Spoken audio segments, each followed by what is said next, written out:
Don't forget to subscribe. I appreciate all of your support.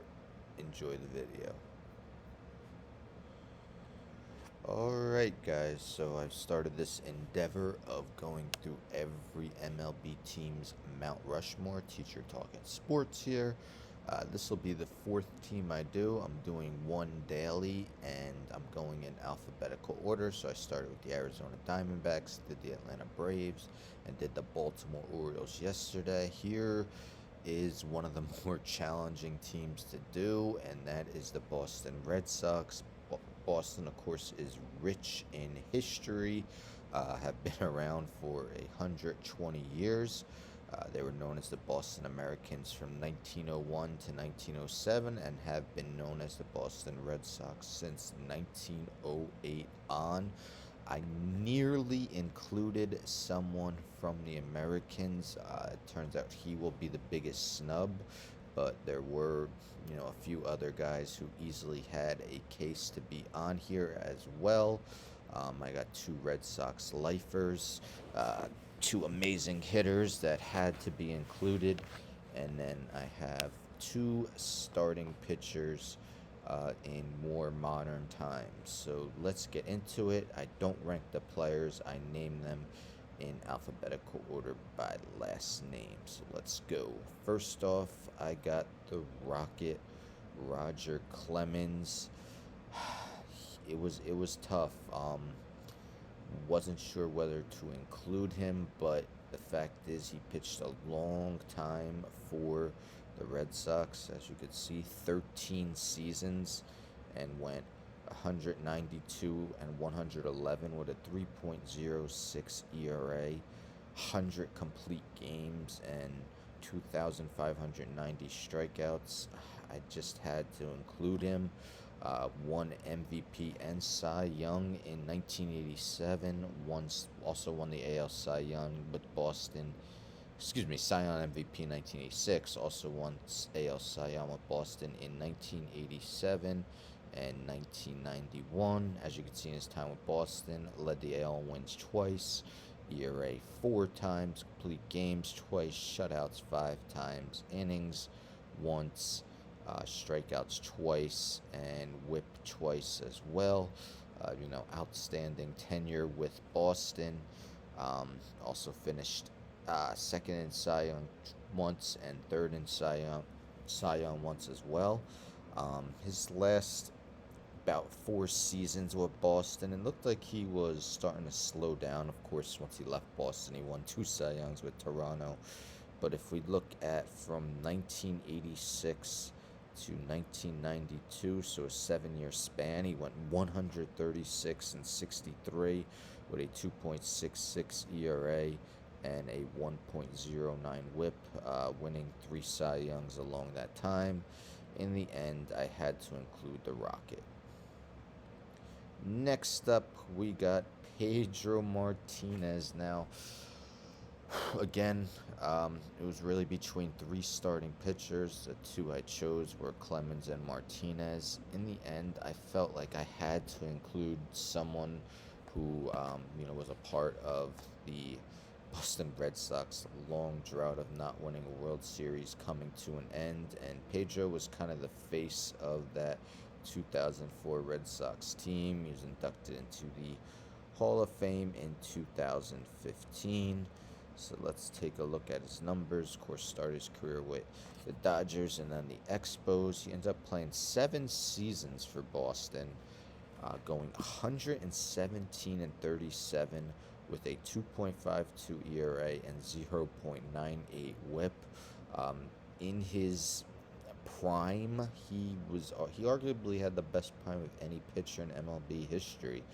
I mean, in his 7 years, led the AL in ERA 4 times, led the AL in wins once, led the AL in strikeouts 3 times, and whip 4 times, winning 2 Cy Youngs back-to-back in 1999 and 2000. 2004 when he finished 4th. They went on to win the World Series. If you go from 1999 to 2003, So a 5-year span. In that 5 years, he went 82 and 21 with a 2.10 ERA and 0.91 WHIP.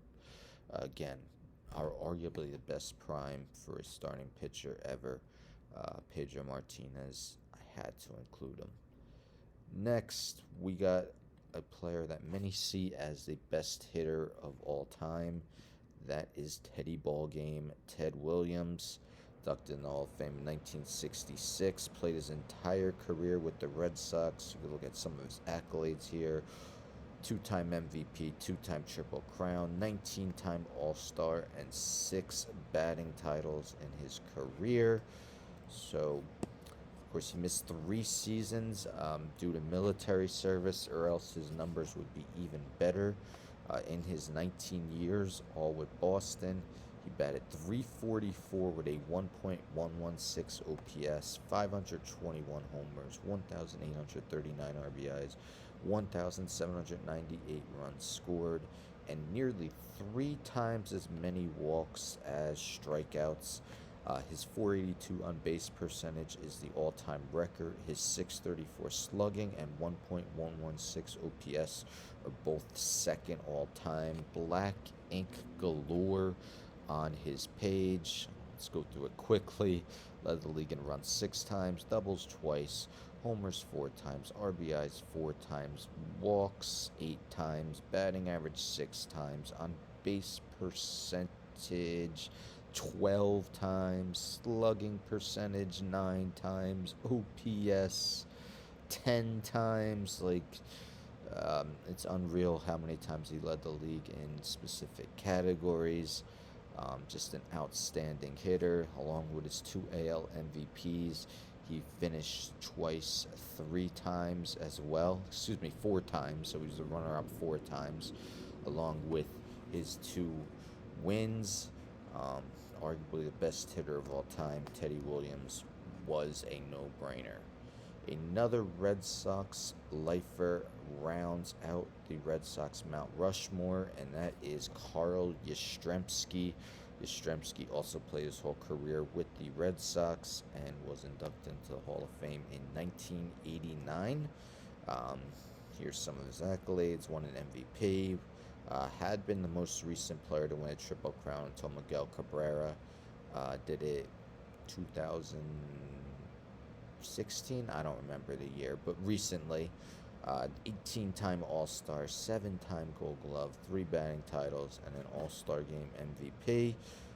Over the course of his 23 seasons with the Red Sox, 285 batting average, 841 OPS, 452 home runs, 1,844 RBIs, 1,816 runs, and 3,419 hits. His MVP season was in 1967, the year he won the Triple Crown, when he batted .326, 44 home runs, and 121 RBIs. Also led the league in slugging 3 times, OPS 4 times, RBIs once, doubles 3 times, hits twice, and runs 3 times. Such a lengthy career, and was productive through much of it. For 23 years, played with Boston, Hall of Fame career. Carl Yastrzemski has to be the last player on the Boston Red Sox Mount Rushmore. This was definitely a challenging one. As I mentioned, there were really 3 starters for the 2 last choices. I thought Williams and Yastrzemski were no-brainers. So it was between Pedro and Clemens, who I put on, and then from the Boston Americans, Cy Young. Cy Young, of course, is what is given to the best pitcher in each league now. He was an historic pitcher in the early days.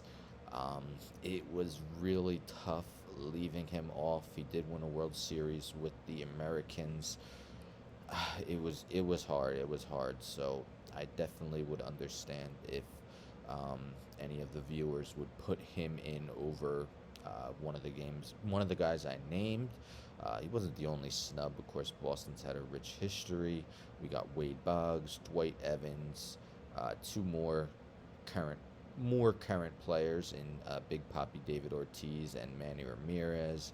We got Tris Speaker, we got Jim Rice, and others. So a lot of guys that had a case to be on, but you could only put four. That's what makes these Mount Rushmores challenging.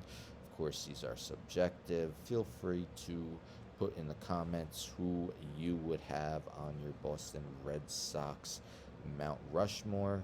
I'm doing one of these daily, so, and going in alphabetical order. So the next team I'm doing tomorrow is the Chicago Cubs. So tune in for that. Don't forget to subscribe, like the video, share the video, hit the bell for notifications. I'm out.